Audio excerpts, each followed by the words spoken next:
When I think of Studio Series when it comes to Megatron, specifically the Bayverse Megatron, the figures he has are like really good. He has his 2007 Transformers 1 appearance, which is particularly my favorite design for Megatron. He has the no paint version of the Revenge of the Fallen, which is still a great figure. He has the Dark of the Moon, which is just, to me, it just looks like a big fucking block of cheese. I fucking hate that figure to the brim. I think the old Voyager's better than that one. There is also Galvatron as well, which that figure is just kind of like, meh. There also is this ugly piece of shit as well. But I did skip over one Studio Series figure from the Bayverse that is a Megatron figure, that being the battle damage version of the Revenge of the Fallen Megatron, which I've been wanting ever since he's came out, but as soon as he was revealed to be in that 3-pack with the Fallen and Soundwave, I had to get it, because this figure was on my watch list for a while. I think the paint job on this figure actually made it stand out more, and I don't even think that figure is really even that bad either. All it was missing was the silver finish for that figure. It probably would have been perfect, but it didn't get it.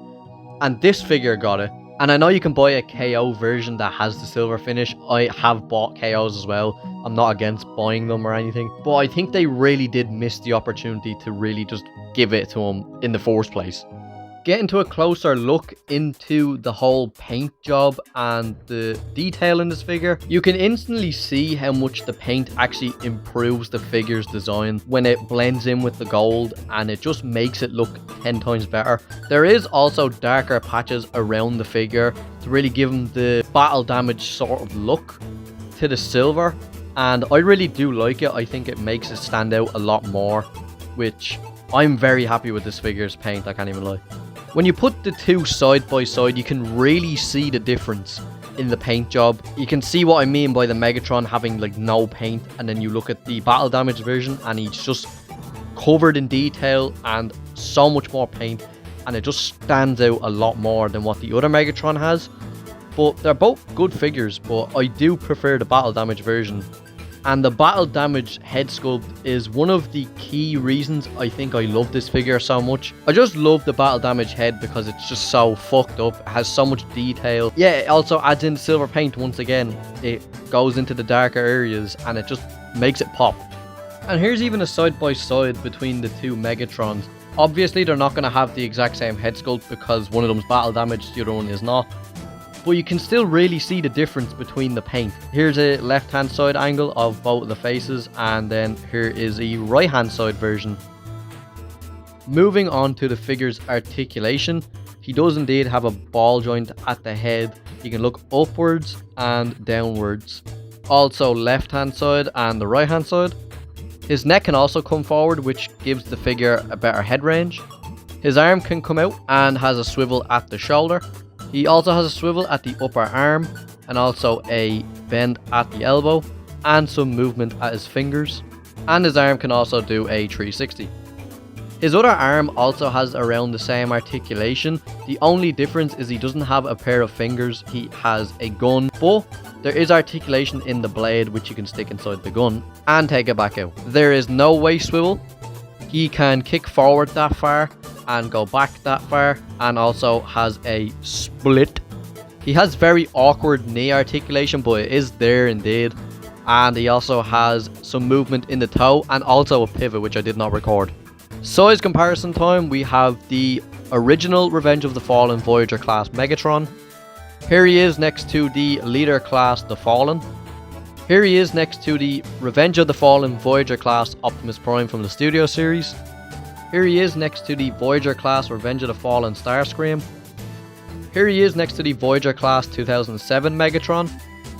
Here he is next to the Revenge of the Fallen Deluxe class Soundwave. And finally, here is a more recent figure. Here he is next to the Age of Extinction Leader class Optimus Prime.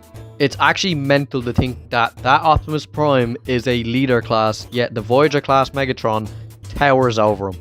Now, the transformation into the tank mode was not that bad.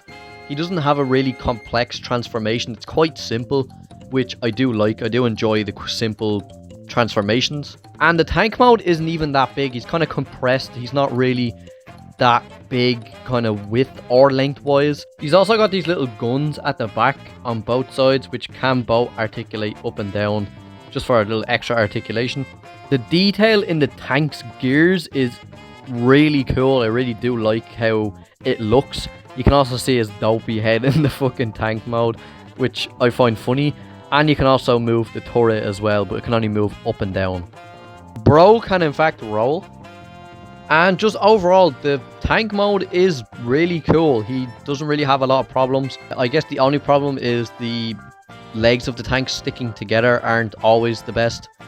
But yeah, this figure is one of my Grail figures when it comes to the Studio Series, and I'm so happy to have him now. To add him into my collection is just like finding a figure that I've been wanting for so long. Is just really cool. And yeah, he poses quite well.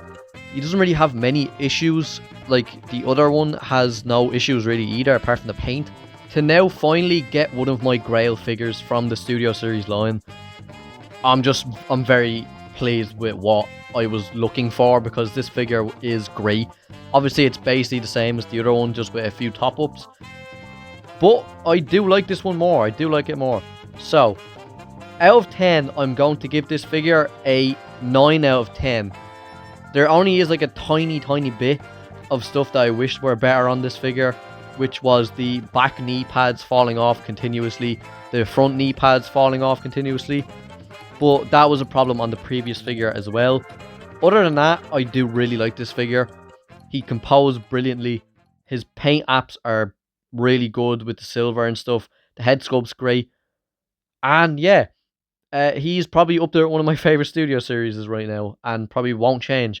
So yeah, that was the Battle Damage Megatron Studio Series review for 2026.